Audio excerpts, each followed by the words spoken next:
It's beginning to look a lot like Christmas. Oh, let's review.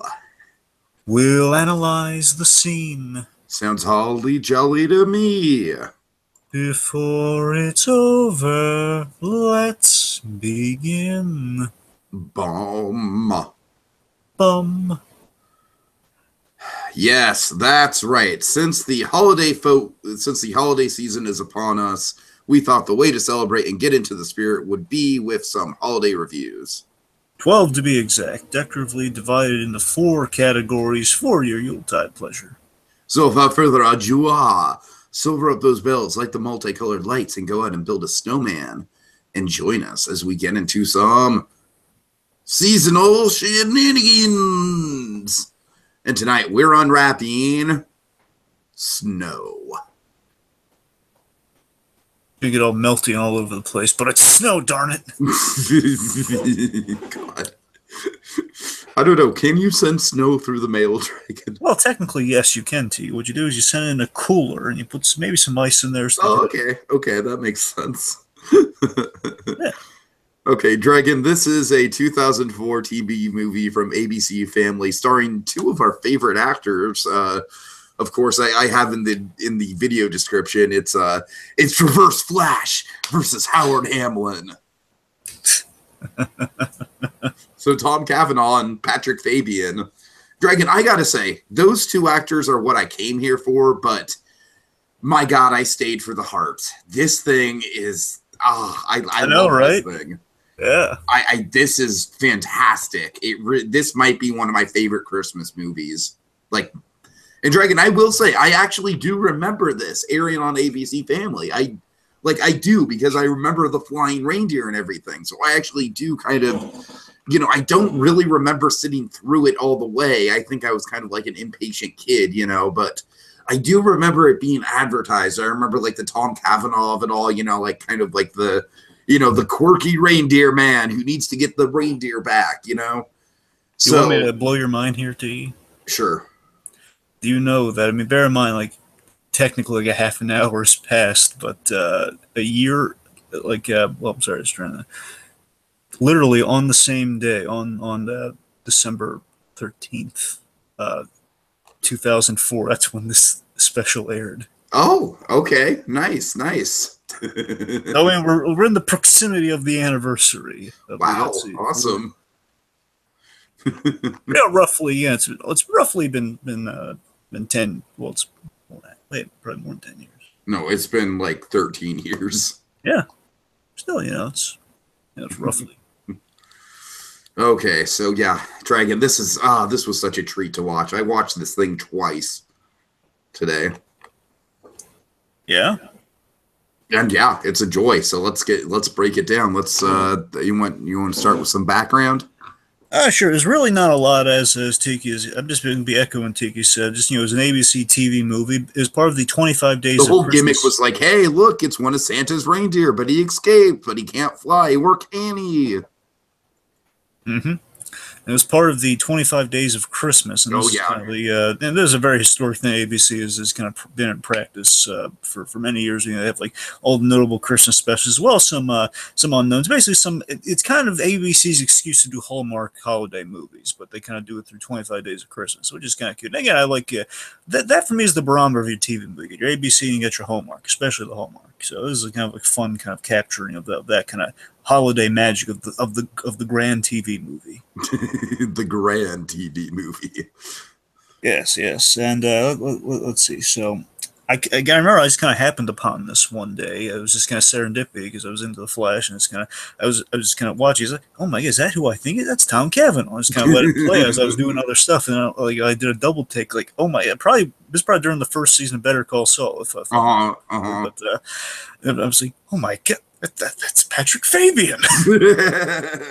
What is this? What's going on here? So I was blown away by the familiar faces involved. And again, as I mentioned, a little factoid, December 13th, kind of roughly 13 years later. So, let me summarize the plot then. Okay. So, you got Nick Snowden. Nick Snowden, the son of Santa Claus. He's taking Not Edward Snowden. Oh, not that. That's another good movie, but no, a different Snow. I haven't seen it. You know why it's called Snow? Because you have to call this movie Snow somehow. Right, right. So Nick Snowden, he is the son of Santa Claus. He's taking over the family tradition of becoming the next Santa Claus. This is his first year, and also has like a few new reindeer. One of those new reindeer named Buddy is missing in action, and he is captured and taken to a zoo by Bud Seeger, who secretly Hitler himself. by Buck Seeger, who secretly plans to sell him to big game hunters. Nick, meanwhile, has to free Buddy, which leads Nick to move into a boarding house and befriend a young boy named Hector. And in the process, through the course of his mission, he falls in love with a lovely zookeeper named Sandy. And in the end, everyone takes a liking to Nick and eventually help him save Christmas before Buck Seeger ruins it, leading to an ending filled with Christmas magic. And that's the movie. All right, so let's break down the characters. So Nick Snowden, this is such a nice take on the Santa Claus archetype, Dragon. I love it. Yeah, I really, you know, I mean, I always appreciate kind of a good reinvention of Santa Claus and like seeing how Santa Claus works his magic. And I gotta tell you, this was a lot of fun. It's like fitting. It's kind of like the whole "Twas the Night" thing, where of course I love the pseudoscience behind that Santa. I love the character behind this Santa. Where that one pseudoscience is all character, man. I love it. Yeah, I don't want to give too much about this guy's backstory because that's a great story, but. You know, I just love the way that this movie kind of addresses, you know, all the rules that you know about Santa are kind of wrong, you know, like the elves, the fat and the beard, you know, like, no, it's just like some lanky guy who takes care of some reindeer. Yeah. And basically, this is playing Tom Cavanagh's strengths, and Tom Cavanagh was fantastic in this, and he's doing everything. Oh, God, Tom Cavanagh was so charming. Now, Tiki, because you're not caught up on Flash, I should inform you that don't fear not, Tom Cavanagh is still throughout the show, but they changed it up a little. I won't give away too much. Let's just say, very notably in the first season of Flash, Tom Cavanagh, he does end up being Reverse Flash, but let's just say there's an identity switch that goes on there. So he, of course, is Harrison Wells at the same time. So he plays a really great layered thing in season 1 where he is Harrison Wells and the Reverse Flash. But as the seasons go on, we always have a different Harrison Wells each season of Flash. Oh, that's weird. No, it's cool though. But season 2, we have the Earth 2 Harrison Wells, which of course plays in the identity of Barry Allen has to get used to working with the man who shares the face of the man who killed his mother. Right. Okay. And you gotta remember, Barry Allen was it's all Tom Cavanagh. Yeah, and Tom Cavanagh, he plays. Oh, I like that. Oh, okay. See, that's now what I'm saying. Dragon, now you've just kind of sold me. I really need to start watching Flash again. See, every season has a new thing with Harrison Wells. Again, season 1 has. Sounds awesome. So nothing beats the Kingpin effect of him in season 1, but season 2 is like a whole different is basically that's the new standard of Wells. You have like what Harrison Wells actually was like instead of what the whole layered guy we had. So it's kind of, I know you're not familiar with Harry Potter, Dragon, but it's basically like a Mad Eye Mooney thing. I'll just say yes so we can. All right. Well, then of course, let's say season 3 we go to other Earths with Wells, and season 4 we expand upon that with the Council of Wells, and it's hilarious. The Council of Wells. It's silly, but it's kind of hilarious. Like the Citadel of Ricks? I kid you not, technically. It's not a whole civilization, but it's the idea there are various Wells who do talk to each other. Okay. The point is, Harrison Wells, he's always a barrel fool. He's always in it. Like I said, you've kind of sold me on starting to watch The Flash again. Okay, just to circle back to Cavanagh in this context. The reason I bring that up, folks, is because Tom Cavanagh, he's just so gosh darn likable, man. And let's just say recently we circled back to the best of Tom Cavanagh in the CW with the Crisis on Earth X crosser, which it brought me back to every single reason I love Tom Cavanagh in this world. Like, oh my God, he's such a good actor. But anyway, my point is, Tom Cavanagh, he has a great balance of, he can be, in this case, we get kind of a fun, light Tom Cavanagh, which you get really in Flash season 3, kind of that quirky, kind of bumbling, but lovable. Cavanagh charm. Basically, he's milking the Cavanagh charm all throughout this thing. It's very pleasant. And I love the way the character's read into, because the character, as we said, he's just such a great deconstruction of the Santa Claus mythos, because you know, at the end of the day, he's just like a kind-hearted guy who, you know, wants to see the good in other people. It's a guy who very much is a saint. It's a guy who's a nice guy, but he's not bragging about it. He doesn't have to. You're not intimidated by the myth of saint. And I love that performance on Cavanagh's part. You know, the humbleness about it. Exactly. And he's a guy who he's in over his head, and this is his first Christmas, and it looks like he's going to botch it up, and he's kind of self-conscious about it. And again, he's not on his A game. He's not a smooth talker. He's a really nice guy, and people take a liking to him, like they would a Santa Claus. And there's a scene which we'll get to. It just kind of shows you how good his performance is as a Santa Claus. Oh yes, oh yes. and what's so sweet in the story, last thing I really go is that he enriches everyone's life around him with seasonal cheer, and he's a joy in this thing. He's such a joy in this. Yeah, I mean, Dragon, I think this movie is going to be a Christmas tradition for me. I really do. I mean, I liked it that much. I've been saving the second one, so I can't wait to see how the second one goes. But are you saving it for next year? Or are you not going to watch until next year? I'm debating it. because I still. Because I'm going to tell you, like, I really want to watch the second one now. So, like, I'll tell you, if you watch it, I'll watch it. If you don't, let's watch it, man. Let's watch it. All right, we'll treat ourselves to watch it. Okay, we are definitely doing it next year, though. Yes. Anyway, so let's talk about. Now, here's a character who said, I've seen this thing, but it's been a while, so I basically, like, again, I kind of watched it while I was doing other things, and this is the second time I've kind of watched it a couple times all the way through. So basically, the character really surprised me how much I really liked this character, Sandy Brooks. No, I totally agree, Dragon. In these types of movies, it's so easy to just write, you know, the love interest is just generically nice. And while Sandy certainly is a very, very nice person, I love where we see the relationship develop from. It's a very natural, you know, it's kind of crazy how good they write this, you know, they write such levity into a relationship where she's basically falling in love with Santa Claus and, you know, vice versa. Yeah, that's the thing. Tiki, this actress, Ashley Williams, I know barely anything about her. And Ashley Williams, there's a scene in this movie, Tiki, where it's a ridiculous scene. It's a scene that anyone with a brain would roll their eyes at. But I tell you, Tiki, her performance kind of saves the scene for me. She's so adorable in this movie. And there's this one scene where it's a cheap gag. It's the cheapest. She checks him out for a moment. When he's bringing the body, basically he's kind of a listening device so he can do stuff later on. Again, I shouldn't hate the scene. I roll my eyes at it, but I gotta tell you, she's so adorable in the scene. It's like a schoolgirl in love, and it's adorable. It's like there's that effect all over this movie for me. You know, but she's not just generically nice, though. You know, she's not gonna. You know, she doesn't take stuff from people. You know.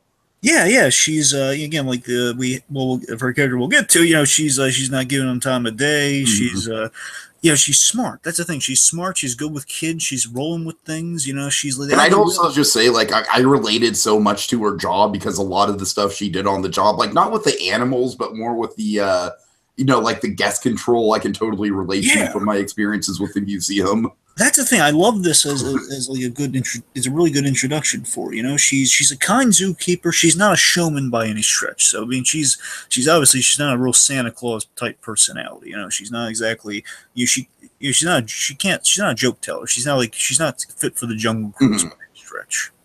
With a great movie ride. You know, she cares about it, but she cares about the job. She cares about animals, and we see she's good with kids, as we see with Hector. You know, and Nick. I think Nick brings her out of her shell. Mainly, what he does, and this is really a great thing with their dynamic. And Nick permeates through this whole cast, with the exception of one character, but he kind of permeates everyone. Here's that Nick. I don't mean that in a negative way. I'm just saying everyone I think has more of a direct connection to Nick. Nick. He brings out the Christmas spirit in her, and basically she's a character who kind of buried her holiday feelings. She kind of buried her connection with the holiday when the person she identified most for the holidays has passed away. So she's got a good backstory too. She's got a lot going for her. Yeah, certainly. And again, it's amazing. Again, with a TV movie love interest, she just fall by the wayside. But man, she's delivering. Yeah, so more on her later. Like really, Dragon, like just how good the chemistry between her and Cavanagh is like a big part of why I like this movie so much, because they're just adorable together. That's another thing, Tiki. It's just amazing. This is the Cavanagh charm and effect here in these scenes. There's scenes in this movie that should not work. But again, aside from the whole thing.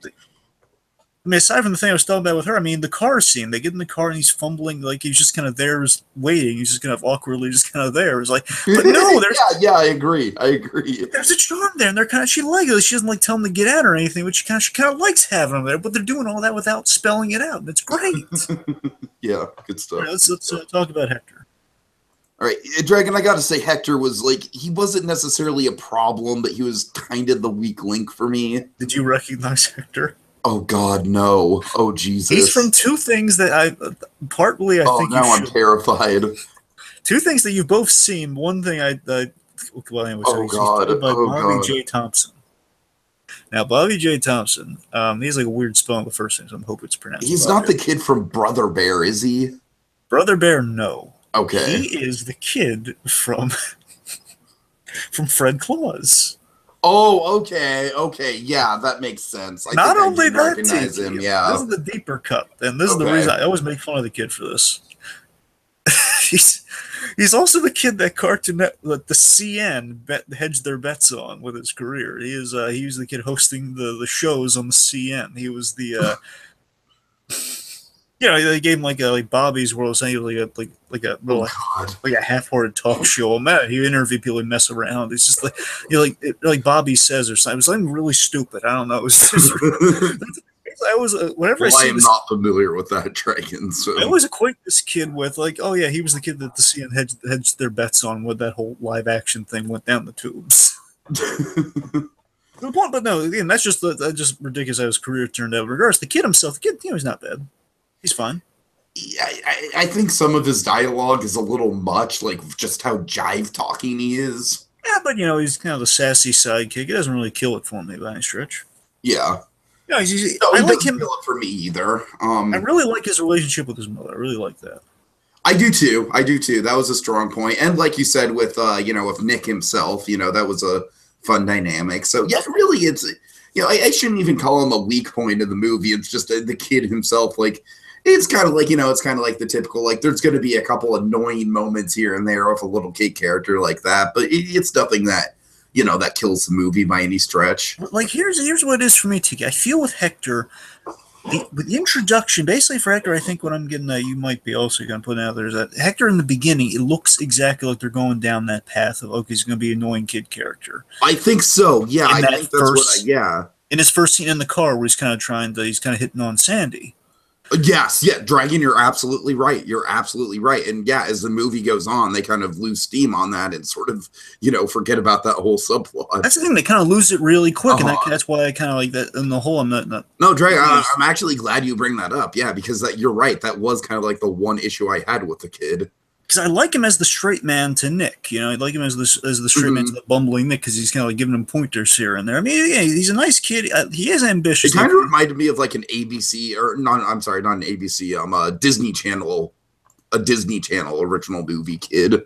Yeah, sure. Actually, that does. Now you say that, yeah, I can absolutely see that. Yeah, I like how I kind of like how. Like, oh no, we've got a mummy and we have to hide him. Like a Phantom of the Multiplex kid.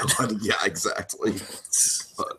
That's movie legend Mickey Rooney. You can't kick him out. Oh god, that poor kid. Anyway, but no, seriously, with Hector here.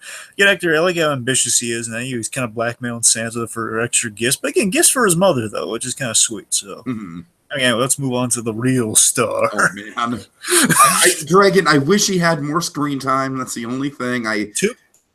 And again, we're hopeful. You said he might have more screen time in Snow too. Our fingers are crossed that he has more. I really think it's like an like a kind of a little sampling of Fabian in this franchise. Oh God. I'm really looking forward to seeing. Okay, here's the thing, though. Here's the thing, Dragon. There is one element of this guy that really, it's nothing to do with Fabian's performance or anything. It's all in the writing. Just given the current political climate, I don't know. I thought some of his behavior towards Sandy was like maybe borderline sexual abuse, sexual harassment, I should say. I'll say this much, Tiki. All I'm going to say is that even looking at it, even considering that context, which again we shouldn't just for the movie as it stands, but he's looking at. I understand that. I'm just saying, like with the current, it's just like it's hard to. I'm just saying, man, the world's changing, and it's hard to look at gags like that and just be like, oh, ha, ha, ha, silly Patrick Fabian. Like I said, it's nothing to do with his performance. It's just like, you know, the trope of like the creeper boss who's, you know, going to do anything to. Well, yeah, he's not our boss though. He's just a guy kind of wandering by. He's kind of. Okay, I kind of took it that he was her boss. I don't know. No. He just brought the reindeer in. She has to, wait. He just brought the reindeer in, so he doesn't even work for the zoo. No, I mean he probably he donate it's like almost like a freelancer type thing. He brought the asset there, but he's not he doesn't work there. He's just he's not our boss by any stretch. Okay, you know what, that makes it like slightly better than Dragon, because I thought he was kind of like pulling the authority thing. Like the idea is like he's probably done this for a few animals, and he's also kind of sneaked them out of the zoo so he can like kind of sell them on the sell them to the big game. Okay. Right, regardless, even with that, I would just say I think it's still tame enough. I don't think he falls in because she doesn't give him like an inch, so I think that's what he doesn't really do anything. No, like I said, Dragon, it was more like I kind of misread the character, like because I thought, anyways, it's not important. Let's talk about how Fabian plays it. There's Fabian just plays it like such a mustache twirling Biff. Oh yeah, absolutely. Which I just love that he's just playing Biff Tannen, and it's hilarious. He's in a way. He's like, I'm gonna capture that reindeer. Gosh darn it! And I'm gonna take pleasure in doing it. Yeah, he's so. I mean, honestly, my bizarre Better Call Saul comparison for this is that he's kind of like the anti-Jimmy McGill. He's trying to forge a Kim Wexler dynamic with Sandy, but it's obviously he's in no way is he like an honest to goodness Jimmy McGill type. Yeah.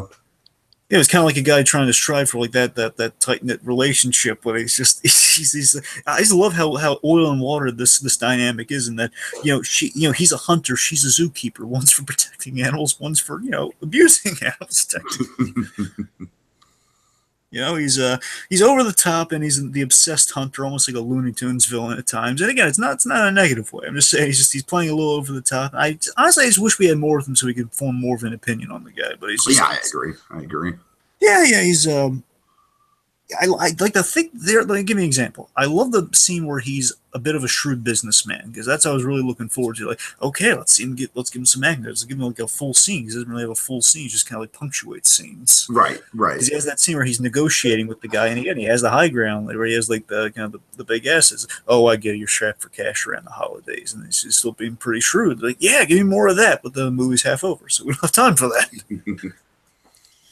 Okay, so let's see. Lorna. Oh, I'm sorry. I love how he refers to himself in the third person all the time.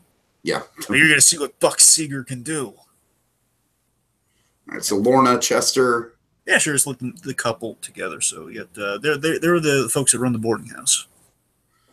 Right. I thought this was a sweet kind of subplot. I like the resolution to it with Paris and everything. I like how Nick's kind of helping Chester build it throughout the movie. Yeah, like I thought it was sweet. Yeah, she's seeing how these kids make a cute couple, which is. You know what? The one thing I will say is that Lorna is probably, she's a little bit nosy in all of it. She runs a small boarding house, and they all do live there. So. No, I get that. It's just like I like the whole mistletoe scene, kind of like I said, didn't stop the movie cold or anything like that. It's just like, oh, Nick, you're under the mistletoe. There's no truth in the sort. That mistletoe was a lie. But you know what bugged me about that, Dragon, is that like Sandy comes in, she's clearly upset at Nick, and like, really, lady? Like, really, you're like, clearly this isn't the time to be doing the mistletoe thing. Yeah, you could look at it, she's trying to break the tension of the scene, but I don't. Either way, it's not. But you see what I'm saying, though. It's like I said, it doesn't kill the movie or anything, but it I did kind of take note of that. The whole Dreaming of Paris thing is a really great payoff for that. God. Okay. Yeah. Okay, let's talk about you want to talk about Carl, because he's gonna go by real fast. I really don't know what to say about Carl. Just Carl is a yuppie security guy. He's a dope. Yeah, he's a yuppie dope, and he's easily pushed around, because I think he's lying. I don't think he's the Captain Phasma of this movie. Oh, come on, that's on. Again, I'm hoping for good stuff with Phasma. Don't jinx them like that. I got a good feeling about Phasma. Oh, we'll see. Anyway, point is, Carl. He was easily pushed around. I don't think he was actually threatened physically by Buck. I think Buck just walked in there and says, "Hey, can I have the reindeer?" He says, "Oh yeah, sure." I think he's lying, that Carl. I think he's got an ulterior motive. I think we should check his pockets. I think he's been slipped something. Man, okay. Anyway, so let's talk about the important character. Let's talk about Isabel. Yeah, she's a small but pivotal role in this movie. I love the idea, Dragon. One of my favorite moments with Cavanagh is it's a small moment, but she's it's like she's Hector's clearly not happy about her having to work the double shift, and she's like, I love this moment too. Keep going. Okay, yeah, she's like, oh, I hate having to work around Christmas this time of year. And Cavanagh, and this is why we love Cavanagh, man. Yes. This is why he makes such a good Santa. He's like, well, I think it's great what you do because you deliver magic to people around the world.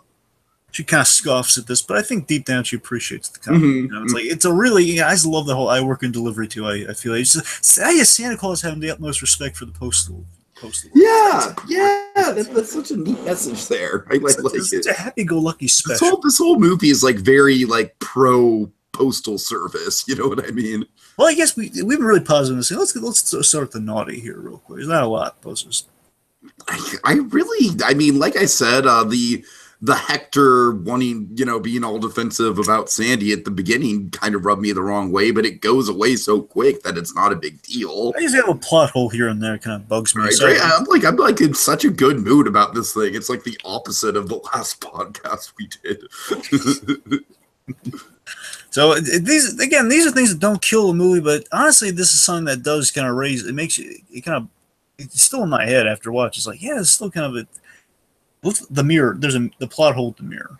Okay, let's hear it. I didn't really notice much of a plot hole. Very simply, I love the mirror effect. The mirror effect's cool. I love how it works, and I love that. My problem is because I love it so much, it kind of occurs to me that wait a minute, if you can just travel from the North Pole to anywhere in the world, I mean, there's some semantics. If I really looked at with a fine tooth comb, he can travel to the North Pole like to any mirror, though, right?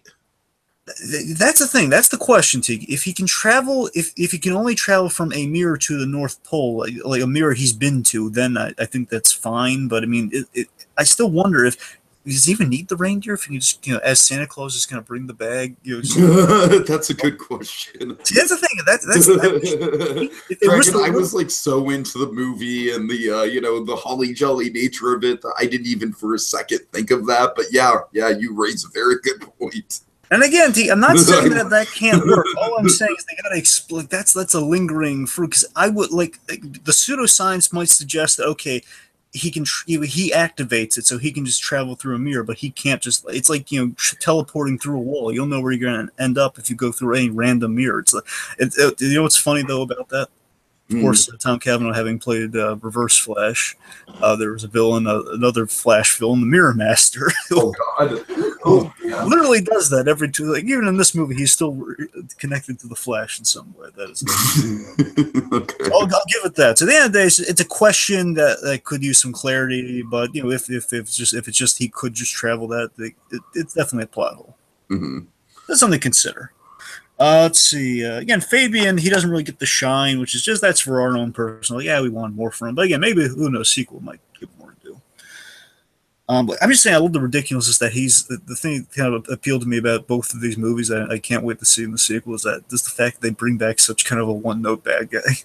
Right. That's the thing that amused me because I knew I had seen the majority of it that first film. It's like, well, yeah, he's a real kind of TV movie bad guy. How the heck are they going to? It's the ridiculousness of them having to bring him back as a main antagonist in the sequel. Like,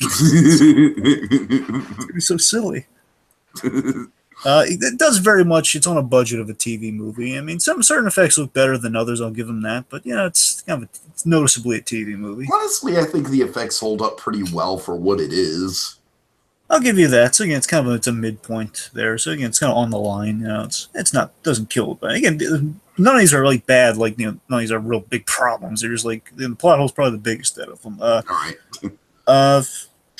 there's no follow up to the broken window, which is also kind of noticeable. Remember the whole like he's having the convoluted dinner. He's having like it's a nice thank you dinner. I like that. It's just that one of the reindeers just kind of crashes through the window to his room. Right. And they go up there and have like, I'm gonna come in there on the count of 3. And that's Sandy. She's just really polite, so that's the way I can accept that. She's like, okay, well he came out before I said 3, so I'm not gonna go in there. I'm not gonna go into his room and inquire. But it's just a little. Wouldn't you be curious, especially if like the landlord, the guy who runs the woman who runs the apartment, like, yeah, it's like something broken there.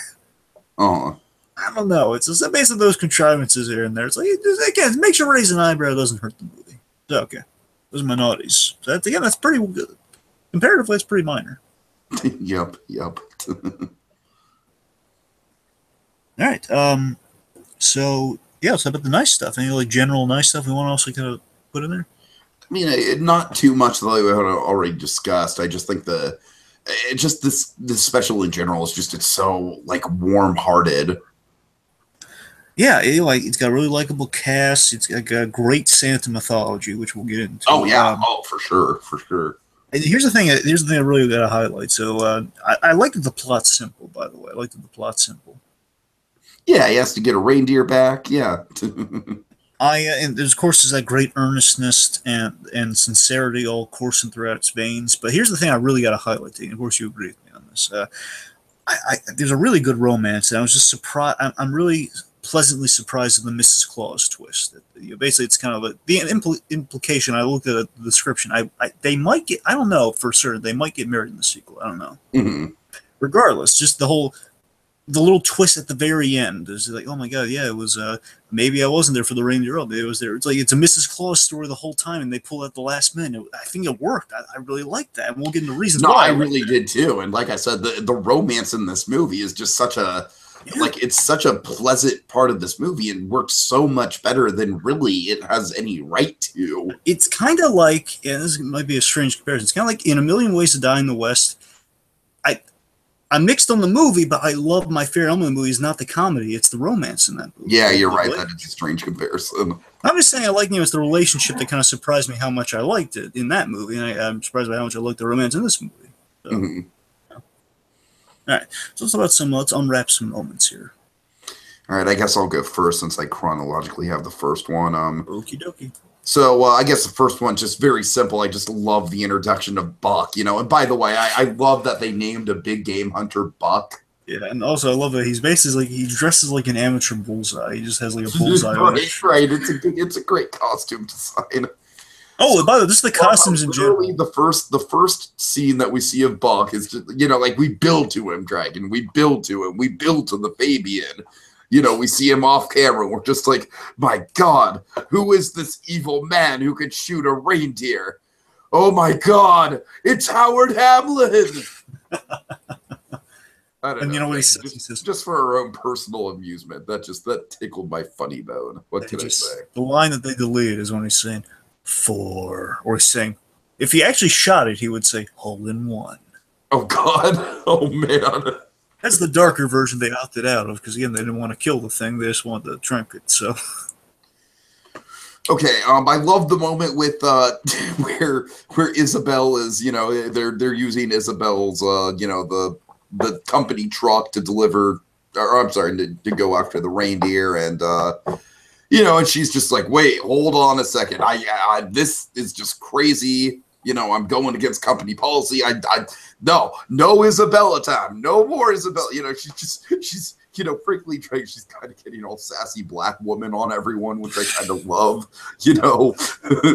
And then everyone's just like, okay, you know what? I think she needs to go through the mirror. And Tom Cavanaugh's like, all right, come on, Isabella, come on. I love the way it's timed. It's like we get a nice little cut, and Isabel's like, oh wow. That was so great. Okay. I love her off-screen reaction. Like we see some snow coming out from the back. Says, "What is that? Oh, snow! Look, oh, bird. It's cold." And Dragon, of course, like you have a moment of visiting the North Pole, so I'll let you get into that more. But and then let's see. My third favorite moment, Dragon, was just I really like the way that the finale plays out with. you know, the reindeer having to cross the bridge. I like how we build up that the reindeer can't fly. And, you know, of course, by the end of the movie, he's going to fly. God darn it, because this is a family movie, and that's what family movies are all about. It's a family picture. So, I gotta say, the effect of the reindeer flying isn't bad. I love the thing that cracks me up, Tiki. I love what happens to Fabian.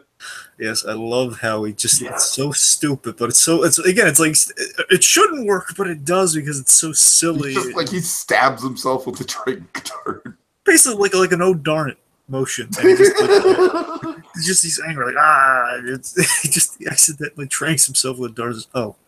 So, I mean, generally, it's a really exciting finale, you know, and then that leads to some sweetness at the end, which you'll get to. Oh yeah. So, and also, I just wanted to mention too, another nice thing about the movie. The costume design is really fun. yeah, I agree. Go from the winter gear. We go from like like I said, I can't get over how unique a look for Santa it is with Cavanagh. Yeah, and also like the kind of his incognito clothes, because you know he has like the stuff he just bought off the rack. Basically, it's the Ace Ventura look he's kind of pulling off. Sure. And then honestly, what I like, you can kind of see it in the image here. I love a thin Santa in suspenders. It looks cool, man. That's what I'm saying. I love that motif. Yeah. So okay, so I guess we can get my moments here. I love all my moments pretty much. It's the one I had to have, and I was prepared to fight to get over the death. Because that was the thing. I honestly didn't want to watch this movie for that first time, just kind of flipping through, and I just kind of happened upon. I saw this scene, and of course I knew Tom Cavanagh from The Flash. I was amazed by my intrigue was kind of captured. I was like, oh god, yes! And this is a scene that only Tom Cavanagh could do. It's so good. It's the Santa story, where basically in this scene, oh god, this plays everything I love about here. So. Tom Cavanagh has basically been kind of stymied at the last minute. He's trying to get He's trying to get Buddy the Ranger out of there. Wait, hold on, Dragon. Hold on. I'm sorry. I hate to cut you off, but I need to address one thing that I should have addressed in the naughty category.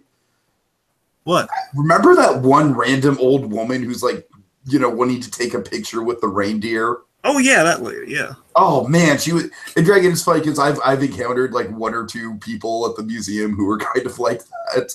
So, oh god. I know she was the worst, Dragon. She was just like, I'm sorry. She can't remember what direction it went in. Yeah, like really, lady, you're gonna stop the reindeer, and then you're just gonna lose them, and you can't even. I gotta say, Dragon, that was probably the moment in the whole thing that got under my skin the most. All right. Anyway. And if that's the worst part of the movie, then it's a damn good movie. So go ahead. All right, so seriously, folks, this is Tom Cavanagh. Gold right here. This is just a beautiful little scene. It's like the setup's really good. So now he's just being roped into kind of donning a Santa suit. Now he has on a character level. I love that he's a guy who's he's a little nervous about putting on the suit. So he is really nervous in this scene. He's wearing a Santa suit, and of course, it's kind of again the unconventional Santa. The thin guy is kind of wearing what people assume is a Santa Claus. And this scene is good in so many levels. I'm gonna lose myself in the scene a little bit.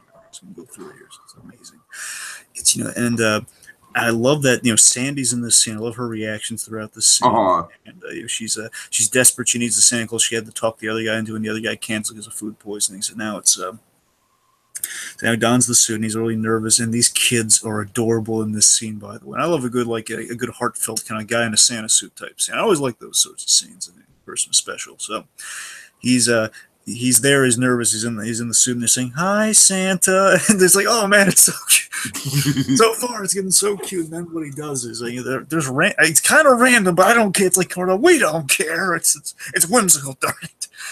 Where the kids are asking for a story instead of sitting on his lap and asking. Right, you're right. That was kind of random. I don't care. It's a beautiful scene. Where he's sitting down, and again it's like, cool, look, it's a neat looking Santa too. It has like that red line going down the middle. It looks good, and he looks good in the suit. So he basically he tells him a story. He gives him the origin of Santa Claus. He gives all the mythology on this take on Santa Claus, which is fascinating. It's kind of a Beauty and the Beast take almost, and it's great. It is. You're right. But the idea is and I love that it adds so much cool mythos to Santa Claus that. Santa Claus way back in the days of the Streamline, he came from a royal family of kings and queens in a monarchy of some kind. And, the king was a cruel guy, again, very much like the Beast. where he's a cruel guy who basically a beggar was stealing food from the king's, if not Christmas party, just not Christmas, there wasn't Christmas, stealing from the king, stealing from the royal guy around the holiday season, around winter. And he turned the beggar away out into the cold, and that beggar was actually a wizard who cast a curse on this on Santa Claus. Well, on this royal guy who was forced to become Santa Claus as a curse.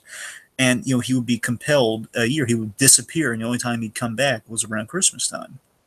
When it came back, he would have to give out the gifts, get everything he owned, and basically the curse turned into a blessing as he actually enjoyed the job. Again, it was a punishment that actually it's like best rehabilitation ever, where he actually becomes jolly, he becomes a better person throughout this punishment, where now he looks for he worries oh man, what if I run out of gifts to give people? And then the sack would magically never run out. It would always be full. It'd always be full of stuff, and it's oh god, it's amazing. Basically, as he's telling the story, this is where Cavanagh brings it, man. That's where he brings it.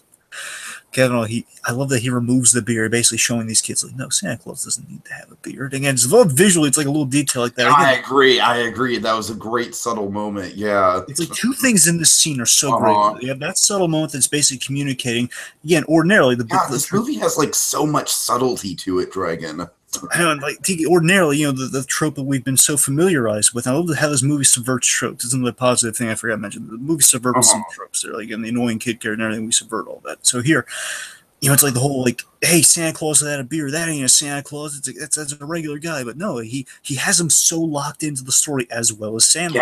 Yeah. Sandy, I buy that Sandy. And that's another thing. Another great thing is I love it. Sandy, we don't do the by the numbers thing of Sandy, disbelieving that he's Santa Claus, going to have the whole he has to prove it. None of that. She buys it because of this scene here. She's locked into the story like the rest of these kids because he's telling such a beautiful. He's acting so well in the scene because again you buy that this man is Santa Claus with the love, the lovingness, and the impassions and the personality attached to the story, that all the kids and her are just they're wowed by the story, oh my god, we're actually in the presence of Santa Claus. Now, he warned her beforehand that they're going to actually think that I'm Santa Claus. Well, yeah, it's good. Tell them the story. and by the time he reaches the end of the story, and as his it was a position that was passed down from father to son, and that's how I became Santa Claus.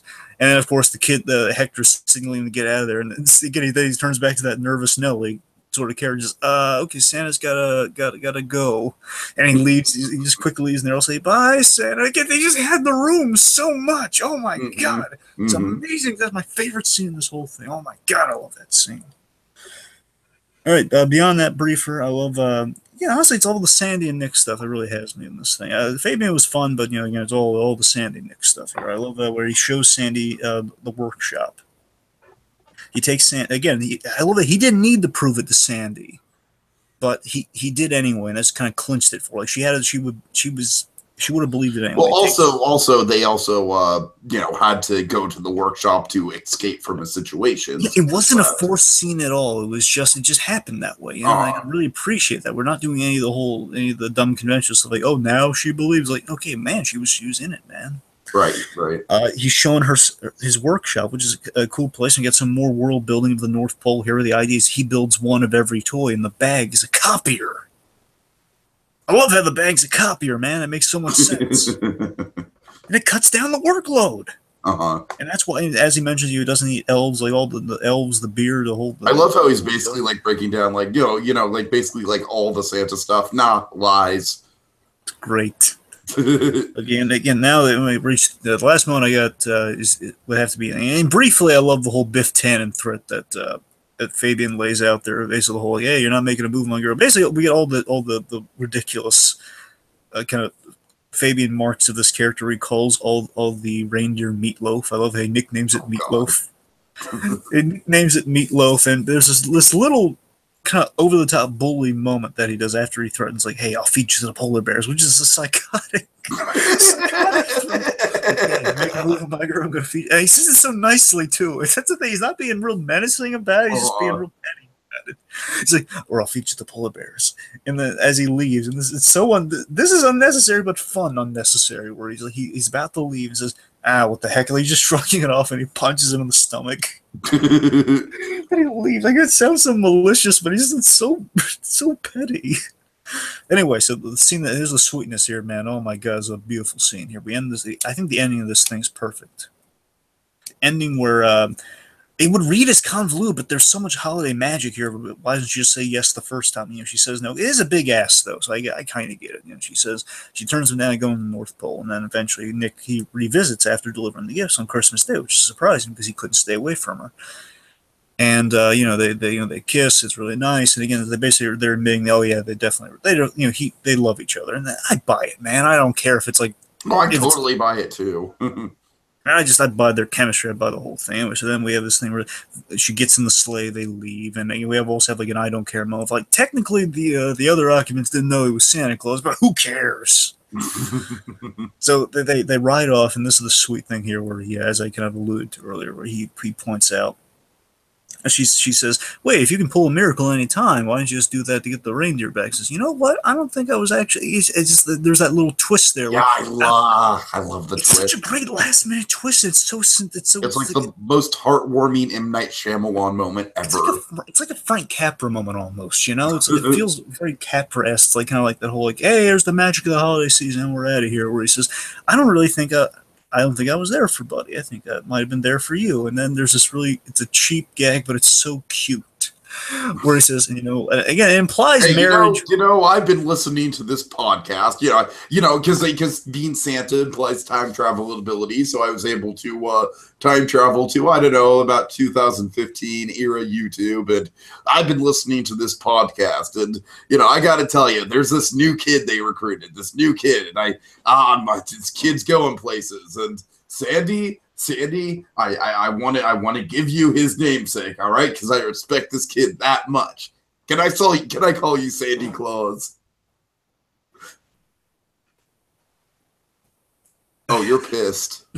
I'm not. No, I'm not mad. I'm just like I just realized I kind of like stomped all over your moment, so I'm sorry. Anyway, what I was getting. Can I call you Sandy Claus? I love this podcast so much. They have such a good dynamic. Anyway, I just love that bit where he's there's this BlueDragonFive guy, and he gives Sandy Claus a hard time. But I'm sorry. Go ahead. May I? Yes. Okay, but seriously, there's a really sweet moment here where it sounds cheesy, but oh my God, whether it's like it's saying like directly they're gonna get married or anything, I don't care. It's the end note that it's a great note to end on. It's a great end note, whether it implies marriage, it doesn't matter. He's just points, she's just there with him, and he just calls her, says it's all cutesy, it's all wonderful. Just where he says, what the best part is, I get to call you Sandy Claus. And there's like they share a laugh. It's just no, I don't think so. And then they're riding off, and Buddy has like a thing where I can fly, but I don't have to ham it up. I have to show off. It's like, oh my God, it's a perfect ending, man. I loved it. All right, so I think it's fair to say, Dragon, this holds up quite well for us. Yeah, man. I just thought, this might be one of my favorite things we've reviewed on Seasonal Shenanigans. I mean, especially something that was kind of a discovery. Yeah, I tell you, I'd like it more talking about it. I mean, I liked it already. I'm saying I think I love it more than I did when we started. I don't know. I really like it. Nice. I mean, it holds up to the TV movie standard of just being kind of something. It's not going to be a big like advertising eye catcher, but you happen upon you're going to have a really good time with it. It's got a lot of sweetness. It's got a cool unconventional Santa. It's always a good thing we can have a cool unconventional Santa. It's like may not be a priority, but if you can happen upon it, it'll be a fun kind of special to run across and just have a really good time with. And for the time being, it is up on YouTube, folks. So I have a working link of it working for the time being. Keyword. And I'm going to say this because it's really uplifting here. So, folks, even if you can't, let's just say the worst happens there, it's no longer on YouTube or the sequel. Good news is this thing it's a tradition for 25 days at Christmas, and it's on every year, man. They care about this movie. They put it on every year. That's good to know that because it deserves it. It deserves to be a legacy movie for ABC Family. Sure.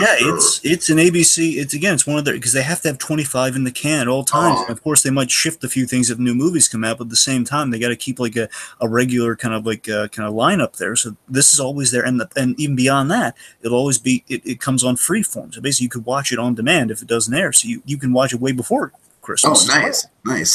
So the point is, it's there for you folks, and it's on YouTube. So definitely check it, especially if you love The Flash. Check it out. Oh yeah, no, yeah. If you love the Flash and you love Harrison Wells and you love Reverse Flash, yeah, you'll get a kick out of this. It's such an uplifting film. I kind of wish we could talk about it longer, but no, we'll wrap it. All right. Well, kids, time to dash away, dash away, dash away all. But as we wave goodbye, don't you cry. We'll be back again next time for even more seasonal shenanigans. La la la la la la la la la. Now what the heck? I get to call you Santa Claus.